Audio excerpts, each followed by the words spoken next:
celebrating 12 years of possibility. Pilot Flying J and Halloran Hilton Hill present Anything is Possible. Today's guest, Don Bosch.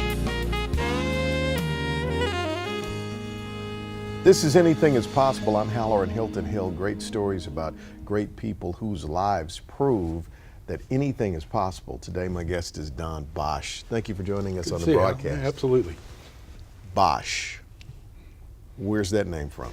Oh, good German name. You go my hometown, St. Louis, and there's about 3 or 4 pages of them in the white pages, so a little less common here in the South. Don Bosch, let me kind of figure out how you got to Knoxville, Tennessee. You are a premier attorney in our city. I want to get to know a lot more about you than just the law, but how do you wind up here in Knoxville? Because if you're from St. Louis people typically are St. Louis people, like for generations and generations and generations. I was about 5th generation St. Louis.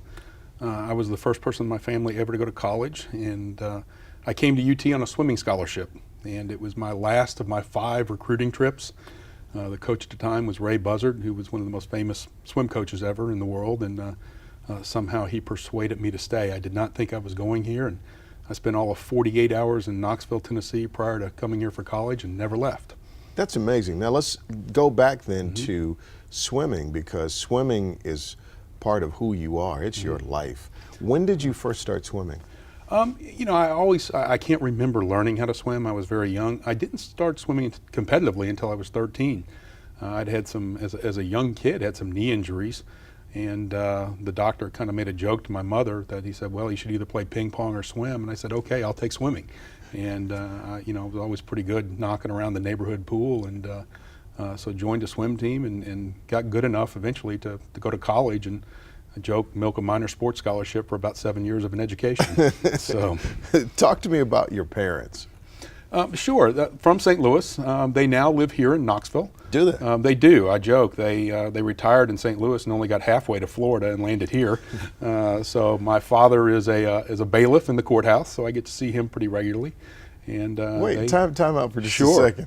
What is that like when you go into the courts and you see your dad there as a bailiff? Well, fortunately, they put him in a court I don't practice in regularly. Okay. So I just wanted to. And that was in part by my design as well as the sheriff. And so, but it's fun. It gives me an opportunity to see him most every day and talk. And Is he proud of you as the first one in the family to go to? Oh, I think most parents are proud of their kids. They have their moments with me as I have with them. But yeah, I think they've enjoyed living here in Knoxville and getting to see a little bit of the life that's been built here. So your mom and dad moved here. What did they do in St. Louis? Sure. My father worked for McDonnell Douglas, now Boeing, and was also a police officer. And my mom worked at a hospital. So the transition from police to courtroom bailiff for the sheriff's department was a pretty easy one for my father. You have brothers and sisters? I have one younger brother who's actually here in Knoxville as well. I brought him here many years ago, and he's a paramedic with Rural Metro. Wow. So you swim. You were an athlete. You have the dynamic personality. If I were to cast you, I have one of 2 castings for you. This should be frightening. Yeah, here we go. I would either have you as a Hollywood agent. You're maybe 3 clicks nicer than Ari. I've heard that before, so. I'd have you as Ari in Hollywood, or I'd have you on Wall Street. I don't even know what to say to that, Hal. So the Ari Gold comparison has been made by a few, particularly when I'm on an office rant. But you know, I really enjoy what I do for lots of reasons. I didn't start out in college wanting to be a lawyer. I joked I wanted to be a doctor until I found chemistry, and that sort of just swayed at me by way of grades. And so I had some influences young in my life related to swimming that sort of convinced me to go on to law school. Wow. I want to take a break here. When we come back, I want to dig into why you chose law and why you find that career so satisfying. But then I want to look at this other side. I ran into you a couple of years ago, and you were coming back from doing the Ironman triathlon. That had been a dream of mine for years until I figured out you had to train for it. We decided, yeah, let's just keep it as a dream. It works well there. But you had done it, and I'm thinking, where in the world did he find the time? Because when I read the Triathlete's Bible, it said that from zero, if you haven't learned to swim, if you don't know how to bike, if you don't know how to run, it is an 8-year commitment. It is an 8-year, 6-hour-a-day commitment to go from zero to that. And I know how aggressively you work in your field. I thought, this is some accomplishment. So I want to talk to you about that when we come back. This is Anything is Possible. That's Don Bosch. We'll be back. Possibility powered by Pilot Flying J, Covenant Health, Home Federal, and the Knoxville News Sentinel. Coming up. Those are the tough cases for me because they really do, tug that wall you have to put up sometimes to get through a case. It's a little lower when you're dealing with someone that you had a previous relationship with and have a relationship with. This is Anything is Possible. I'm Halloran Hilton Hill, and my guest is Don Bosch, swimmer. I mean, Former swimmer, but yeah, that's still, right. You still swim? I do swim. Let me talk to you about the law, because I've been around a lot of people. I've interviewed a lot of people. I realized that in order to really maximize the possibility of any career field, you have to have a love-fueled passion. It's hard to sustain excellence at anything if you don't have a passion for it, because that passion is what causes you to grow and get better, to build. And so I want to source out your love for the law, because when we were talking off the air, you were talking about criminal defense lawyers, they catch it. I mean, how do you do what you do, all of that stuff. And at least I started to get the feeling that you feel like part of what you do is defend people, and the other part is rebuild people. Absolutely. I mean, I've always, and I didn't come by this right out of the gate, so to speak. It sort of just developed holistically, I guess. And that's the word that we use in our office a lot, is holistic approaches. First and foremost, we're there to defend somebody and defend them to the best of our ability and our might. I've always said that everybody else in the system is set up to judge a defendant, and everybody's entitled to at least one person that's going to stand beside them and say, hey, wait a minute, here's my story, here's my background, here's what I want to tell.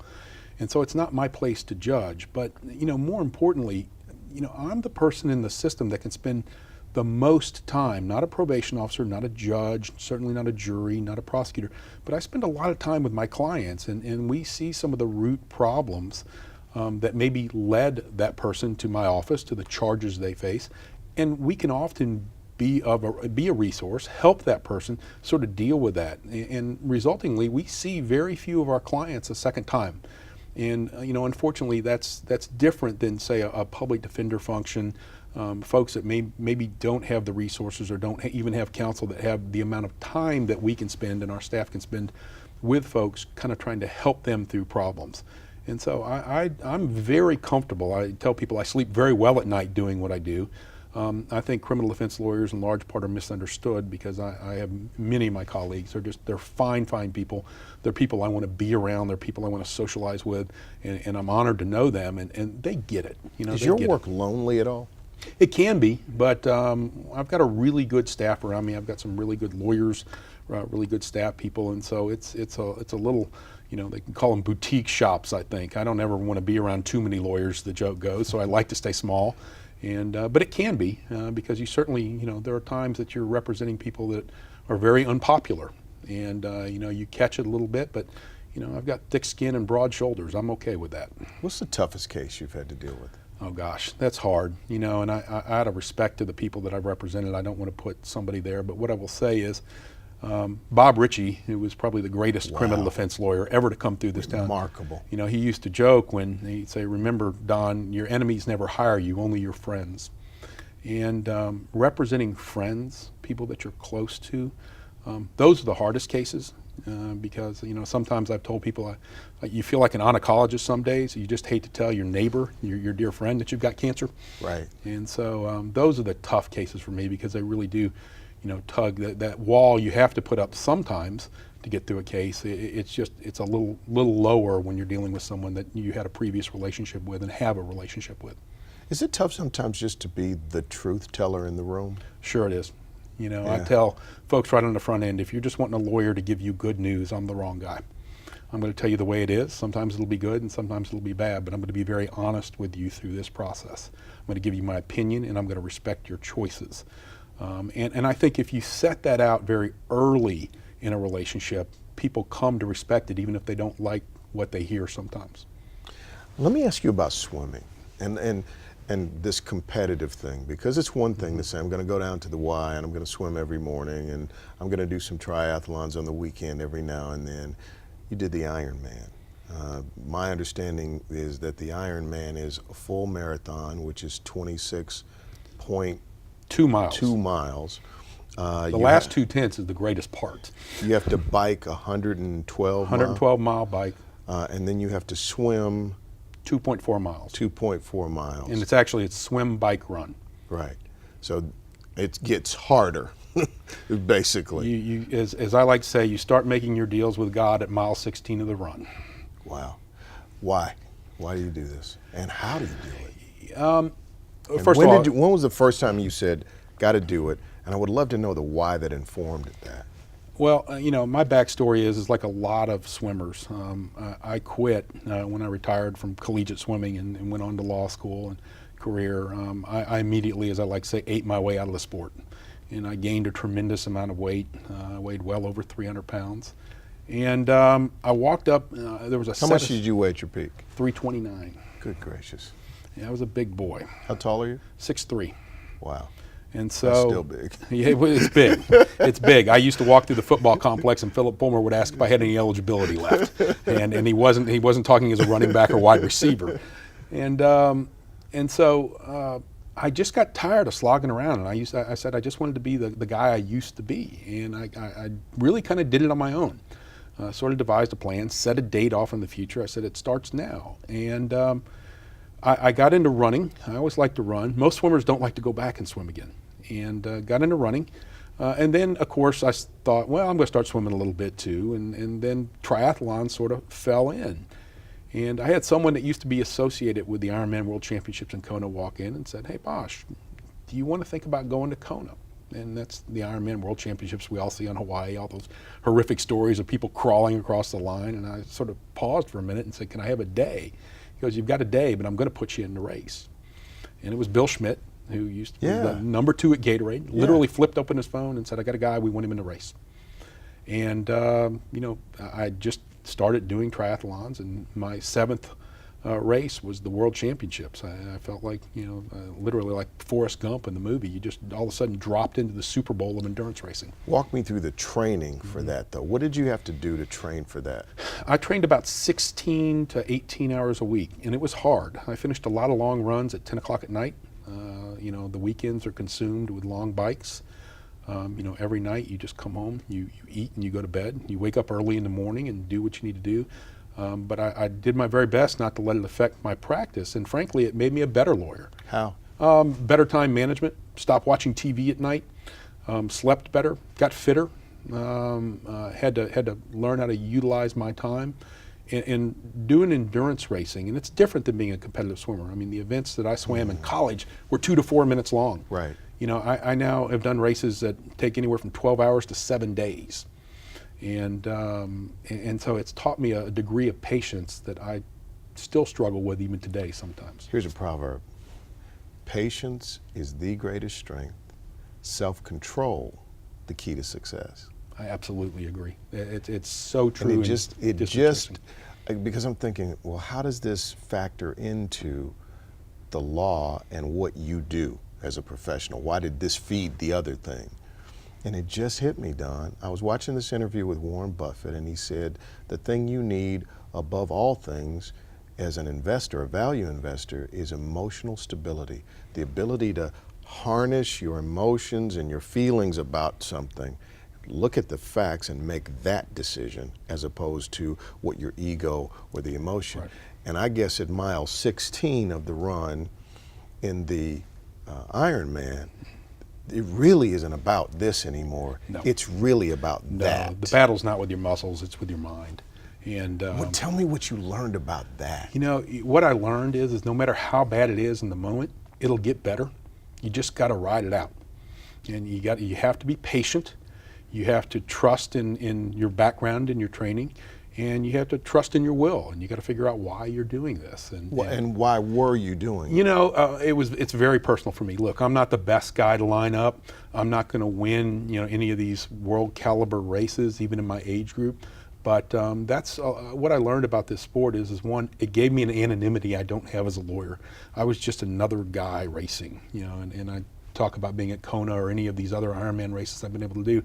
You know, you're in a room with the 1,500 fittest people on earth. And so where you come from, who you are, what you did doesn't matter in that setting. It's just, hey, you know what, you've done this to line up. And that just meant a lot to me internally to sort of get back to who I thought I used to be and hope was in college. But it gives me this peace, this ability to think, this ability to disconnect from the cell phones and the world and the crises that we have to manage, and just gives me some clarity that I've not found anywhere else. That's why I do it. Don Bosch is my guest. This is Anything is Possible. More in a moment.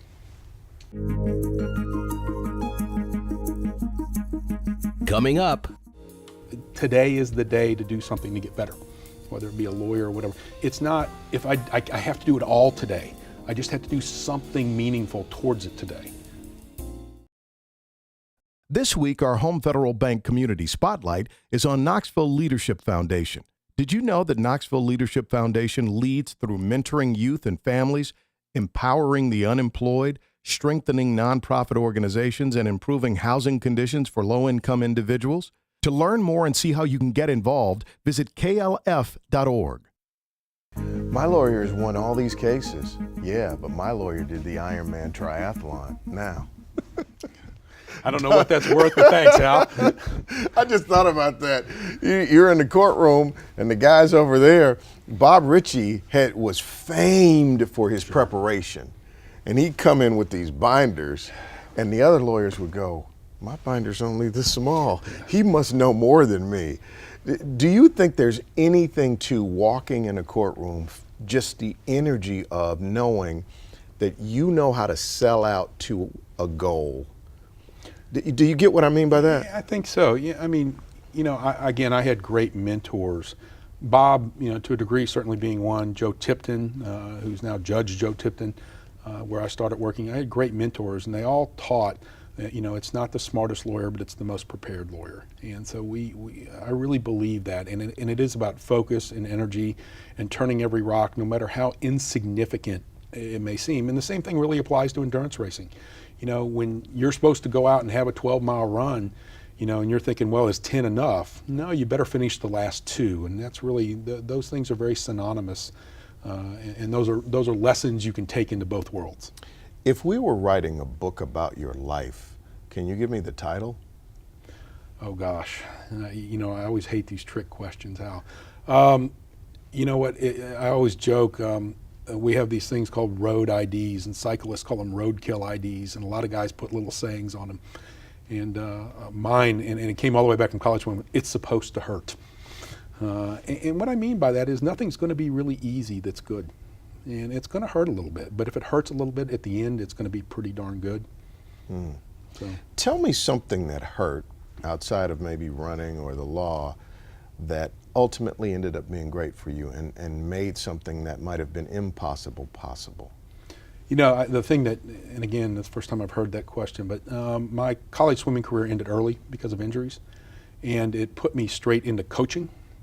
And the relationships I made both with folks that I coached, and particularly as some of those kids, because I wasn't much older than them, but they were high school age kids, some of them even younger, as they grew up and became adults and now are adult friends of mine. I may not have had that experience had I just swam all the way through college and not been hurt, and some of the families and the parents.